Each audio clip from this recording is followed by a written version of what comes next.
Muna pag-usapan natin si OG Diaz dahil yan ang patok ngayon, nagtitrending siya. Ngayon, naalala natin ang si Mingay, nagpa-interview din dyan. Tapos nitong latest lang si Alden. So ito naman, talaga namang pinatrending siya, no? Kasi binanata na naman niya ang Kathniel, Catherine at saka si Daniel, na kisyuhiwalay. Tapos, at saka si Andrea Brillantes. Mga ano yan mga talagang masyado silang patok. Ay, lalo na si Andrea, talagang panahon ni Andrea kasi kaunti lang sasabihin niya, talagang nagtitrending siya at pag-usapan kaagad sa social media. So ito na nga, binanatan din ng mga fans si OG. Dahil every year na lang daw magbabalita si OG na hiwalay. So fake news. Kay Andrea mga fans, binanatan din siya. So, ang ginawa niya, tingnan niyo mga palangga, ang ginawa niya, dinidelete niya yung ibang yung mga paano niya sa social media, yung mga balita niya, dinidelete niya. So, ano nga ba, paniwalaan ba rin ng Aldab Nation yun? Na, talaga tingnan mo, binanatan siya.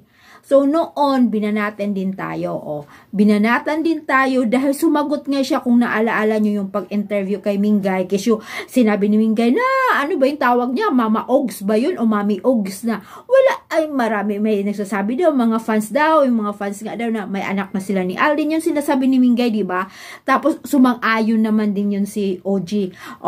Tapos, binanatan nga siya. Binalikan nga siya ng mga Aldab Nation. Tapos, sumagot pa nga siya sa atin Sumagot na, wala nga daw tayong magagawa kasi nga si Mingay ay nagsasabi na siya na mismo ang nagsasabi na wala siyang anak at hindi nga daw sila ni Alden dahil yun naman ang ipinalabas lang daw yun ng mga Aldab Nation na may anak sila. Naku po, wag nyo na pong paniwalaan, sinasabi ko na sa inyo yung si OG. Ay nako, kaya talaga marami siyang mga binabalita, puro artista, kita nyo naman, kaya,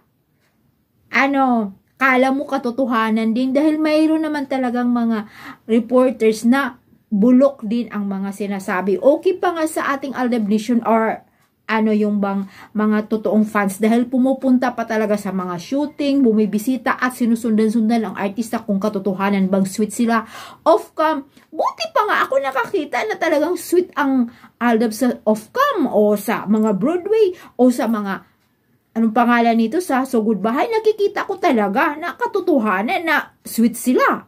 Diba? Kayong mga sila ni OG, wala naman yan Kung ano lang sinasabi sa kanila ng mga kapwa rin nilang reporters o sa mga nakikinig din sila sa mga bulong-bulong. Pero hindi naman sila sumusunod-sunod Kaya nga, yan lang sa kanila, pautot lang yan. Kaya wag nyo na, yung iba kasi naniniwala kaagad na, ayan, sinabi na naman ni Mingay doon kay OG, ayan na naman si Tisoy, nasasabi naman doon kay OG na single-single siya. Wag nyo nang paniwalaan yan. Kasi, syempre, gusto nila yun para din, susundan din yung kanilang mga binabalita. Aso sa dyaryo, social media nila, may Facebook sila, may YouTube sila. Pero, puro po yan, pautot lang yun. Kaya, wag na nating subaybayan yung mga tao. Tignan mo, dinidelete niya yung mga, palabas niya, na kasi binanatan siya ng mga fans, ng mga, pinalabas niya, iba-iba, puro hiwalayan. Kaya, wala namang katotohanan. Kaya, thank you so much mga palangga. Bye!